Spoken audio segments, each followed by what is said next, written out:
Chers collègues, messieurs, mesdames, nous reprenons nos travaux de cette mission d'information sur la vie étudiante avec une séance très importante, comme l'était aussi celle de ce matin, sur la santé psychologique des étudiants et des étudiantes.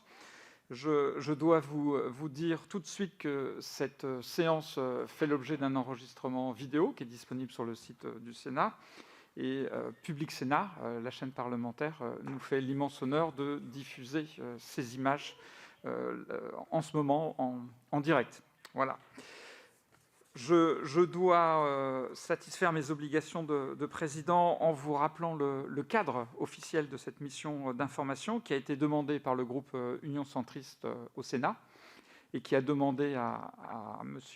Laurent Lafon, président de la commission de la culture, d'en assurer le travail de rapporteur. Cette mission a trois objectifs généraux.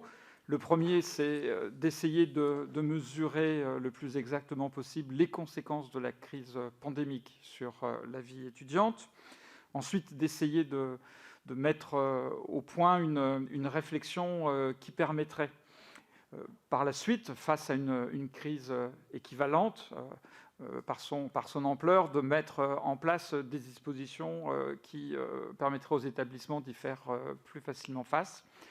Et ensuite, le troisième point qui, à nos yeux, est tout à fait essentiel, c'est de porter une réflexion systémique sur les difficultés structurelles liées à la gestion de la vie étudiante et essayer de réfléchir avec vous, et on a vraiment besoin de vos propositions sur ce sujet, des mesures que nous pourrions préconiser au gouvernement et aux établissements pour mieux assurer la gestion de la vie étudiante. Nous avons jusqu'à présent, peut-être que vous avez suivi un petit peu nos travaux, entendu nombre d'acteurs institutionnels, le CROUS, le CNUS, l'Observatoire de la vie étudiante, la conférence des présidents d'université. Ce matin, certains de vos collègues qui ont rapporté devant notre commission et nous ont fait comprendre un certain nombre de problématiques déterminantes sur la santé étudiante dans un contexte beaucoup plus général. Et cet après-midi, on a le grand bonheur de vous recevoir pour continuer à éclairer nos problématiques. Je vais vous présenter très rapidement et puis vous compléterez ces petits chapitres biographiques en fonction des travaux que vous voulez plus éclairer.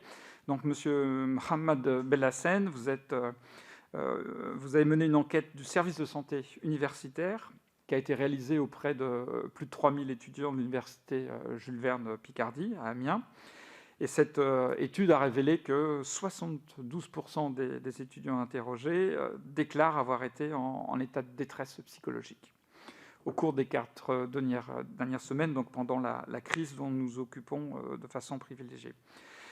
Une situation, et vous le notez, qui fait que les jeunes femmes ont été plus touchées que les jeunes hommes, et vous avancez le chiffre de 74% contre 59% pour les étudiants.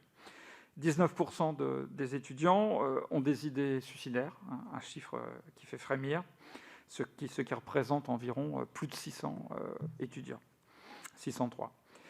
Votre commentaire de cette enquête et vos conclusions sont absolument essentiels pour le travail que nous menons ici.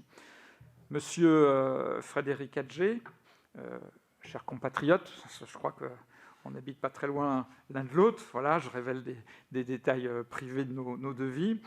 Nous avons besoin de votre témoignage d'acteurs de terrain de la santé psychologique des étudiants et surtout de leurs besoins en termes de suivi, d'accompagnement.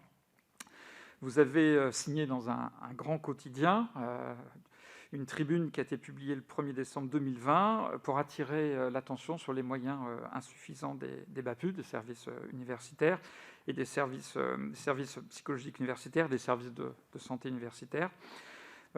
Et vous nous confirmez ce que nous avons déjà entendu ce matin, que malheureusement leurs moyens n'ont pas changé depuis 1970, alors que la démographie estudiantine, elle, a littéralement explosé.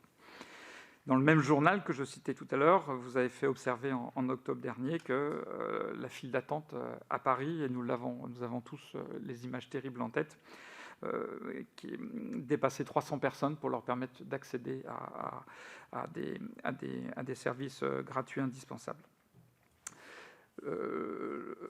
Ensuite, vous êtes accompagné par le docteur Thierry Bigot, psychiatre. Vous êtes vice-président du réseau de soins psychiatriques et psychologiques pour les étudiants, le RESPET. Ce réseau a été créé en 2008. C'est l'initiative de professionnels engagés dans ces structures. Et votre objectif est un objectif de coordination et il vise à mieux structurer l'offre dans ce domaine pour les étudiants.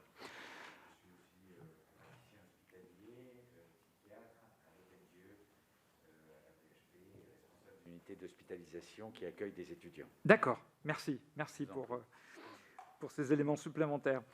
Monsieur Yannick Morvan, vous êtes psychologue, clinicien et maître de conférence à l'université de Paris-Nanterre. Et monsieur le rapporteur, je dois avouer ici que le rapporteur et le président ont été formés dans cette université. Donc voilà, on est presque en famille. Monsieur Patrick Skéan, qui doit être... pardon, excusez-moi, vous êtes là. Vous êtes délégué général et fondateur de l'association Nightline, qui a été créée en 2016 par des étudiants pour offrir une ligne d'écoute et de soutien qui est disponible, y compris la nuit. Et c'est un point tout à fait important. Et puis, mesdames, alors j'ai plaisir à saluer des dames parce que ce matin, c'était un peu masculin. Mais bon, voilà, on n'atteint pas la parité, mais heureusement, vous êtes là. Donc, vous êtes Laurentine Véron et Fanny Sauvade. Vous êtes toutes les deux psychologues et fondatrices et co-directrices de l'association Aptitude. Ce que je vous propose, c'est de passer la parole à notre... j'ai cité tout le monde, oui, je crois que c'est bon, oui. Je vous propose de passer la parole à notre rapporteur qui vous présente un peu l'esprit, et après, chacun de vous pourra s'exprimer environ une dizaine de minutes en étant relativement précis, concis. Et ensuite, dans un second temps, je passerai la parole à mes collègues sénatrices et sénateurs qui sont là, et certains d'autres en présent, et puis il y aura un échange entre nous. Monsieur le rapporteur.